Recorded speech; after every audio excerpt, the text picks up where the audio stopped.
नमस्कार, आप देख रहे हैं न्यूज वन इंडिया। मैं हूं आपके साथ दीपिका ओझा। लोकतंत्र का महापर्व और छठवें चरण का मतदान जिसकी शुरुआत हो गई है, बड़ी जानकारी हम आपके साथ साझा कर रहे हैं, जहां पर छठवें चरण के मतदान के लिए शुरुआत हो गई है। देश भर की 58 सीटों पर मतदान शुरू हो चुका है, जिसमें यूपी की 14 सीटें शामिल हैं, जहां पर वोट डालने की शुरुआत हो गई है। इसमें सुल्तानपुर, प्रतापगढ़, फूलपुर, प्रयागराज, अंबेडकर नगर, श्रावस्ती, डुमरियागंज, बस्ती, संत कबीर नगर और साथ ही साथ लालगंज, आजमगढ़ और जौनपुर की सीटें शामिल हैं। मछली शहर और भदोई जहां पर मतदान की शुरुआत हो चुकी है। और ऐसे में आज आपको बता दें कि 14 ये सीटें हैं जहां पर आज मतदान होने वाला है और मतदाता सभी प्रत्याशियों के किस्मत का फैसला आज ईवीएम में कैद कर देंगे। तो कुल 166 उम्मीदवार हैं जिनकी किस्मत का फैसला आज होने वाला है। साथ ही साथ आपको बताते चले कि ऐसे कई दिग्गज हैं जो आज चुनावी मैदान में है। सुल्तानपुर से अगर बात करें तो भारतीय जनता पार्टी से मेनका गांधी, तो उनके सामने इंडी गठबंधन से राम भुवल निषाद और बसपा से उदयराज वर्मा चुनावी मैदान में है। इसी तरह अगर बात प्रतापगढ़ की करते हैं तो प्रतापगढ़ से बीजेपी ने संगम लाल गुप्ता को चुनावी मैदान में उतारा है। इंडी गठबंधन से एसपी सिंह पटेल को और बीएसपी ने प्रथमेश मिश्रा को प्रत्याशी बनाया है।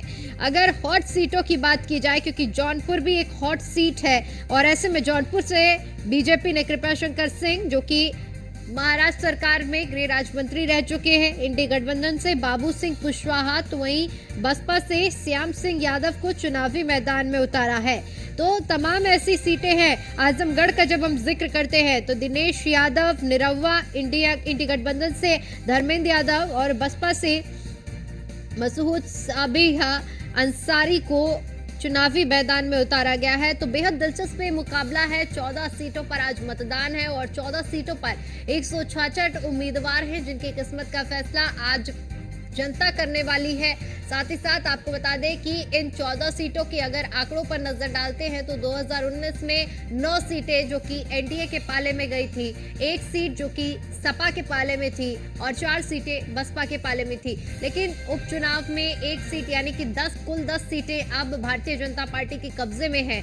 और अहम बात ये होने वाली है कि इन 10 सीटों में भारतीय जनता पार्टी लगातार प्रयास ये है कि 10 की 10 सीटें तो उनके पाले में आई ही, बाकी 4 बची हुई सीटों पर भी भारतीय जनता पार्टी पुरजोर प्रयास कर रही है।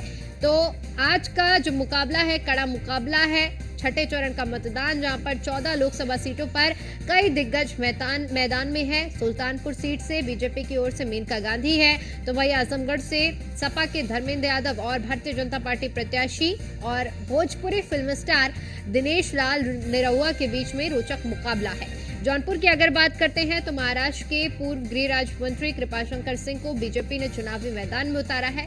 यहां का मुकाबला इसलिए भी दिलचस्प हो जाता है क्योंकि अब से कुछ ही दिन पहले धनंजय सिंह ने अपना समर्थन भारतीय जनता पार्टी को देने की बात कही थी। और अब ऐसे में अगर देखा जाए कि धनंजय सिंह का अगर समर्थन बीजेपी के पाले में रहता है तो कहीं ना कहीं ये भारतीय जनता पार्टी के लिए बढ़त है और कहीं ना कहीं एक अच्छे संकेत देते हैं। डुमरियागंज की अगर बात करते हैं तो डुमरियागंज में बीजेपी के जगदम्बिका पाल और सपा से भीष्म शंकर सिंह आमने सामने है। वहीं इलाहाबाद सीट पर भी इस चरण के चर्चित सीटों में से एक माना जा रहा है। यहां से बीजेपी ने केसरीनाथ यादव के बेटे नीरज त्रिपाठी, माफ कीजिएगा, केसरीनाथ त्रिपाठी के बेटे नीरज त्रिपाठी को चुनावी मैदान में उतारा है। 4 तस्वीरें हम आपको दिखा रहे हैं और 4 तस्वीरें देखिए जहां पर, क्योंकि आज लोकतंत्र का महापर्व है, 14 सीटों पर उत्तर प्रदेश की मतदान हो रहा है